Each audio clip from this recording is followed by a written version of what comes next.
Welcome to the Empire Builders Podcast. Dave Young here, along with Stephen Semple, and we're sharing stories about empires, business empires, brands that were built and grew really big, and figuring out what they did to make them grow really big. And Stephen just mentioned today's topic, whispered it in my ear as the recorder was counting down. And you said that I probably haven't seen this in a while, but I feel like it's maybe still around, but it's Hires root beer.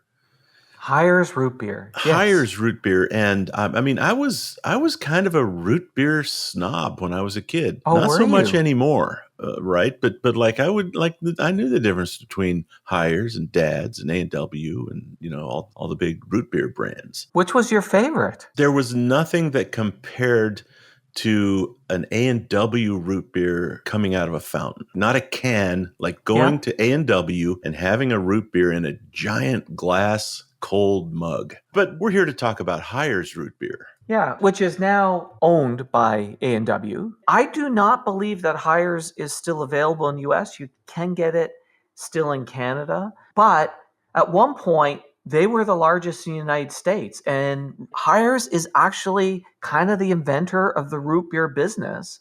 And today is like 600 million a year of root beer. Wow. Sold. So That's a lot of root beer. I thought it was worth exploring because this is the origin of root beer. So It's the early 1870s, and the population in the United States is booming due to massive immigration. And sanitation is becoming a huge problem in cities. Polluted water is spreading disease, and people, frankly, turn to alcohol for safe drinking. The average American at that time was consuming 7 gallons of alcohol a year, primarily beer and things along that lines. But part of it was because of water.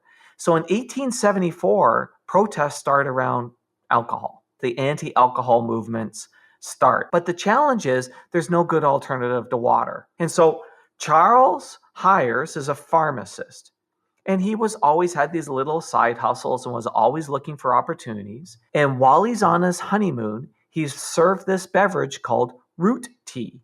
And it's made by fermenting, so it's carbonated, but the fermentation is cut off before alcohol forms. And it's really popular in these rural areas, but not in urban areas. And he's a member of the temperance movement, so he knew it was hard to find good alternatives to alcohol. So he starts to experiment on recipes for root tea. And he felt this could be a temperance drink because it had the feeling of a beer and it could be sold in stores, and it was delicious. And he felt he could create a shelf-stable version. The first version of it was this powdered mix that you would boil, add water, add sugar, add yeast, let it ferment, cut it short, and there it would be, right? And so he met with this local Reverend Russell Carmwell, and he was sharing with him this idea of this root tea. And what the good Reverend said to him is, "Men here do not drink tea." So he looked at it and says, "It looks like a beer. It's brewed like a beer. So let's call it a beer.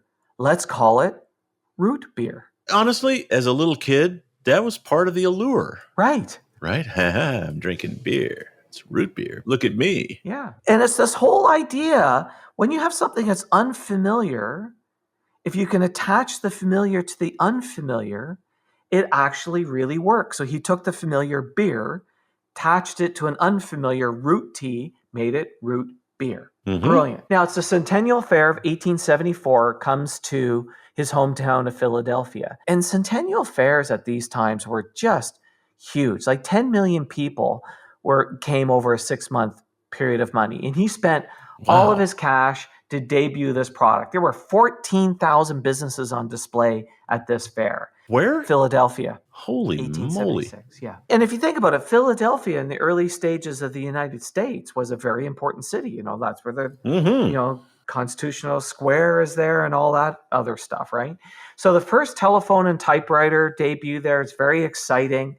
And he gives away free samples of his powder. It's packaged in these little packages with directions how to make it home. And when people try it, they really like it, but they don't like the powder. Like he only sells like 864 packets in the entire fair. So he's got no money, no customers, and he's stuck with a lot of product.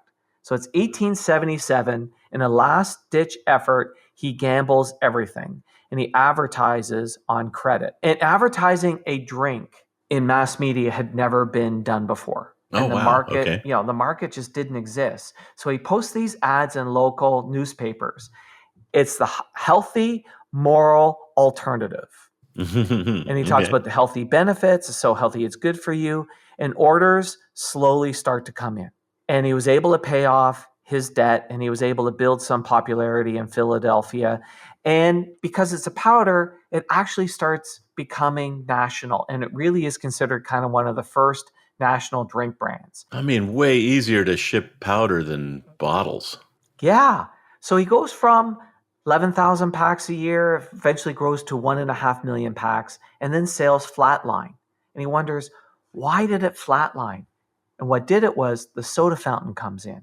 And I don't know if you realize this, but the first soda fountains were actually in pharmacies, and they sold all sorts of bad stuff. Heroin, cocaine, all sorts of crap was put into these early soda fountains. And really, they became the social replacement for the saloon, the soda fountains in pharmacies. And it was also around this time that the drinking straw was invented.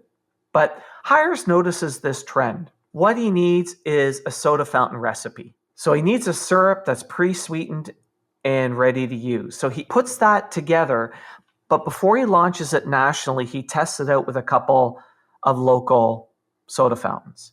And it's not being done right. There's no consistency. And so he says, you know what? I got to fix that. So he develops his own machine to dispense it. And it's this white marble with silver pipes. And it's really the precursor to these branded soda machines of today. Because before that, the soda fountain guy would do all the mixing. This new soda fountain machine basically did the mixing. Took that out of his hands. Yeah. Took that out of his hands, and he branded it. And he sells like 1,000 of these machines. And he wanted to trademark root beer, but he wasn't able to trademark root beer. So he decided to change the name of the product. So up to this point, it was marketed root beer, root beer, root beer. So he changed the name to Hires Root Beer. Okay. And frankly, this revolutionized how things were named. Like products were not named that way. It was always just the product name, rather than attaching his name to the product. He was one of the first to do that. And so he becomes number one in the United States. And he starts then wanting to bottle his own product and shift that. And it becomes a bit of a challenge, but he discovers the bottle cap, and he's one of the first to use a bottle cap. So there's all sorts of things that happen. But then he hits a really funny moment. Well, funny to me, not funny to him. Stay tuned. We're going to wrap up this story and tell you how to apply this lesson to your business right after this. Hey, Rick, do you ever feel like... Yeah, I do. Spinning my wheels, getting no traction. I was going to say, like we're part of a computer simulation. You know, like the Matrix. Oh, I guess. Your business still isn't growing, huh? Nope. Working harder, spending more, going down rabbit holes, but not growing. Exactly. Going through the motions, like Neo at the beginning. Well, you could talk to the host. The guy on this podcast? Sounds like he's figured out all the secrets for growth. I mean, these stories are interesting. It doesn't cost anything to talk to him. That's true. Maybe I should get plugged in. Come on, do it. I want to hear what your ads sound like when they play at the beginning of this podcast. When you say stuff like that, it does sound like we're in the Matrix. Watch this. Take the blue pill, Dave.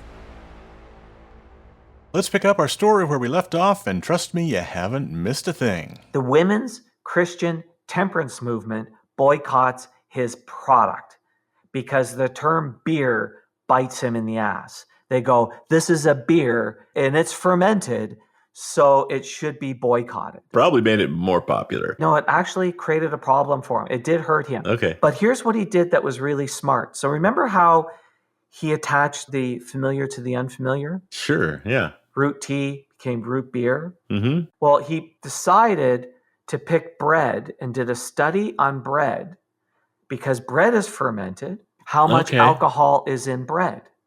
Well, what he found was he had basically no more alcohol in his root beer than was in bread. So instead of saying to people, hey, it only has this much alcohol in it, which no one would understand, he was then able to say, it has the same amount of alcohol in it as baked bread. Some people go, wait a minute. baked bread has alcohol in it? Silenced it. Yeah. You can't get drunk on bread. Right. But again, attached it to something familiar and accepted. Didn't just do, I'm going to educate people. Yeah. Attached it to something that they could touch and feel and understand. By 1894, they're like selling 15 million gallons of root beer. They're doing great. And in the 1960, the Hires family sells the company to Consolidated Foods, and it changes hands a bunch of times, and it's not really what it used to be. But it is the birth of root beer. The birth of root beer is Hires root beer. So I thought that was really interesting. But to me, the thing that I thought that was two really interesting things. One is the standardization, like how we recognize if I send this syrup out, it's not all being done right. So before I send it out, what I need to do is I need to create a way to ensure standardization. And what he understood is it wasn't going to be training. So he created a machine for it, which also created a branding opportunity because they had the Hires logo on the machine. So anytime you went into one of these places, you saw the Hires logo. But the whole idea of if I've got to sell people on an idea, making it simple, attaching it to something they already know and are familiar with, really reduces that resistance to the ideas. And he did it twice. So it wasn't an accident. He did it twice. Yeah. I love the story. And I love tying it to the amount of alcohol in a loaf of bread. The brilliance of it just goes a couple levels deep, right? It makes people stop and go, wait a minute, alcohol in bread? I never thought about that. Yeah, there's yeast that's fermenting. I guess that's how that works. And I suppose in a laboratory, you take a freshly baked loaf of bread, all those little bubbles that form the basis of bread have probably carbon dioxide and a little bit of alcohol in them. Yeah, tiny trace amounts. That's why probably why bread just has this nice aroma. It's being carried aloft by alcohol molecules. Well, and when you go into a distillery, you smell bread. Yeah. Yes, you do. Yeah, because it's the action of the yeast going on. It's eating a liquid instead of a paste of dough. And he could have done what so many others would have done. Here's the level of alcohol in it, and then he would have lost at that moment because their claim was there's alcohol in root beer. Yeah. And they go, well, yeah, there is, but it's only at this level and it won't get you. Trust me, it's very tiny. He would have lost that argument. Mm-hmm. His brilliance was same amount as what's in bread. Yeah. There's all these memes about how the United States will use anything to measure something besides the metric system. Right?